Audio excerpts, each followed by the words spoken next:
Comment être une entrepreneur quand on se lasse vite? Je suis Florent Rousset, coach professionnel. J'accompagne les entrepreneuses et surtout les entrepreneuses et les entrepreneurs zébrés, connectés, intuitifs, qui ont envie quelque part un peu de changer le monde, qui ont cette idée folle de pouvoir apporter leur juste contribution. Alors, une des difficultés quand on veut entreprendre et qu'on veut apporter sa contribution, c'est quand on se lasse vite, quand on a un tempérament, et comme je peux bien le connaître moi-même, de vouloir avoir de la nouveauté en permanence, d'être stimulé, de vouloir passer d'un sujet à l'autre. On a parfois, et moi j'ai parfois, et j'ai souvent, et j'ai de moins en moins, mais ça fait partie de ma personnalité de zèbre de haut potentiel. La difficulté à se focaliser sur un projet et à se lasser très très vite des choses, notamment quand la phase de découverte est terminée, quand on s'est posé tout un tas de questions, qu'on a résolu tout un tas de problèmes, qu'on s'est documenté, qu'on a acquis des expertises, qu'on a questionné des gens, qu'on a lu des livres, qu'on est allé sur internet, qu'on a regardé des vidéos, qu'on a vécu, qu'on a fait peut-être des formations, des stages, que sais-je encore, qu'on a assouvi ce besoin de connaissance-là, quand en tant qu'entrepreneur vous avez lancé une offre de service, une communication, une marque, une formation, vous vous êtes formé pour acquérir une expérience sur le sujet, vous allez lancer votre produit ou vous avez lancé votre service.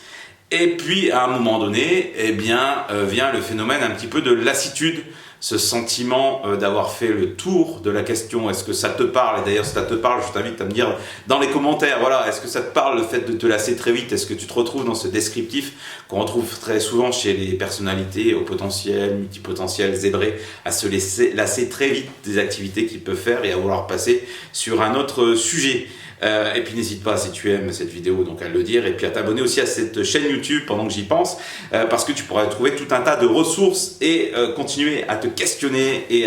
pour développer au mieux ton entreprise. Alors pour revenir à nos moutons, pour revenir à nos sujets, vous voyez, peut-être que je me lassais du sujet que j'étais en train de traiter, du coup j'ai trouvé des compléments, des diversions. Mais non, je me lasse pas de ce sujet-là. Entreprendre, quand on éprouve ce sentiment de lassitude, c'est à partir du moment où vous allez devoir rentabiliser aussi l'action que vous avez faite, le nouveau projet, le nouveau produit, le nouveau service que vous allez mettre en place. À un moment donné, il faut rentrer quand l'innovation a été faite, quand la création, c'est quelqu'un aussi de très créatif, que vous avez la nouvelle idée du produit, du service, que vous l'avez lancé, que vous l'avez expérimenté, que vous avez vu que ça marche, que vous avez des premiers retours. À un moment donné, il va falloir avoir un sens aussi pour rentabiliser, pour créer de la valeur avec ce produit, avec ce service. Donc on va être dans effectivement le domaine d'écrire les procédures, de recruter du monde, de déléguer, d'améliorer son service client, sa qualité, de remonter les retours, la satisfaction, d'améliorer les process de production, de commercialisation, de communication, de livraison du produit ou du service. Donc il va falloir organiser, gérer tout ça. Et là c'est plus la casquette d'entrepreneur, de gestionnaire qui va être là en œuvre, et moins celui de l'inventeur, du créatif, du touche-à-tout, de celui qui aime découvrir, expérimenter. Et donc cette part de soi, comme vous savez, on a des multiples parts, des multiples personnalités, et cette part de soi qui crée, qui aime innover, qui aime expérimenter, explorer de nouvelles choses, va être un peu à l'arrière-plan, va être un peu mis de côté par rapport à la part qui a besoin d'organiser, de rentabiliser, d'entreprendre, de gérer. Alors, est-ce qu'on peut être les deux personnes à la fois? Alors, certains arrivent à faire cette part des choses, d'être un peu Dr Jekyll et Mr Hyde. D'autres personnes vont très vite déléguer cette partie-là organisationnelle, opérationnelle à une autre personne, et peut-être parfois dans une entreprise, avoir un associé ou d'avoir un bras droit, une bras droit de confiance, de qualité, qui a, elle, dans ses intelligences et natures multiples, celle d'organiser et d'entreprendre et cet aspect très logique, organisationnel, d'optimiser les processus pour être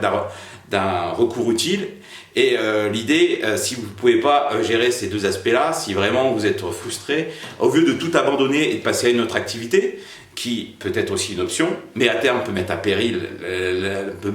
votre entreprise et vous empêcher d'accéder à la sécurité financière et à l'abondance que vous méritez, parce que c'est à partir du moment où vous avez rentabilisé les processus, l'innovation, l'investissement, que dans ce développement-là et que les choses vont devenir rentables pour vous. Et donc là, à un moment donné, ça peut être aussi de déléguer ce travail-là à quelqu'un effectivement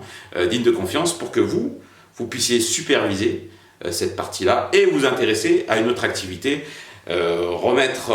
en avant votre côté inventif, créatif, touche à tout pour aller soit créer une nouvelle activité ou aller lancer une nouvelle activité, un nouveau business. Et je connais effectivement des entrepreneuses et des entrepreneurs au potentiel, multipotentiels, qui fonctionnent de cette manière-là. Mais eh bien là va se jouer l'enjeu de l'organisation, des procédures, de la formation, du recrutement, de la supervision. Donc tout un travail à faire et que je peux aussi, moi, en tant que coach, accompagner à la fois le dirigeant, les managers et ses équipes pour arriver à travailler mieux ensemble et à optimiser cette entreprise dans son fonctionnement pour pouvoir libérer du temps et de l'espace aux stratèges, à l'inventeur, au créateur et à l'entrepreneur que vous êtes. Voilà, donc n'hésitez pas à mettre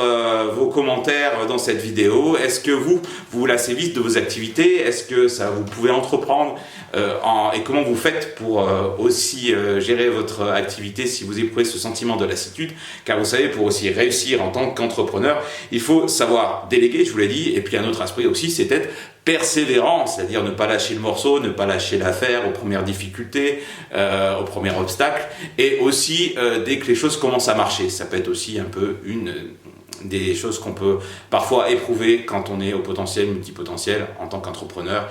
de se dire bah voilà, à un moment donné ça n'a plus trop d'intérêt pour moi, ça m'intéresse plus, je laisse ça de côté et je passe à autre chose. Il faut arriver à persévérer, à passer le cap, d'aller jusqu'au bout de son geste, de son projet, de le rentabiliser, de structurer, de déléguer, de superviser et pour ensuite passer à autre chose et aller dans un autre domaine. Voilà ce que je voulais partager avec vous. N'hésitez pas à dire si vous avez aimé cette vidéo. N'hésitez pas à vous abonner à cette chaîne YouTube, à regarder dans les commentaires s'il n'y a pas des ressources également dans le descriptif de cette vidéo et le cas échéant à prendre rendez-vous avec moi par téléphone pour qu'on voit ensemble comment vous pouvez, si vous êtes notamment dans une phase là de lassitude de projet ou si vous connaissez, que vous sentez que cette phase va arriver, comment vous pouvez arriver à continuer à entreprendre, à garder le cap, à persévérer pour avoir une entreprise à la fois qui vous donne du plaisir et à la fois qui vous donne de l'abondance et qui puisse être rentable et pérenne. Voilà ce que je voulais partager avec vous dans cette vidéo et je vous dis à bientôt dans d'autres vidéos. N'hésitez pas à être curieux et curieuse sur cette chaîne YouTube.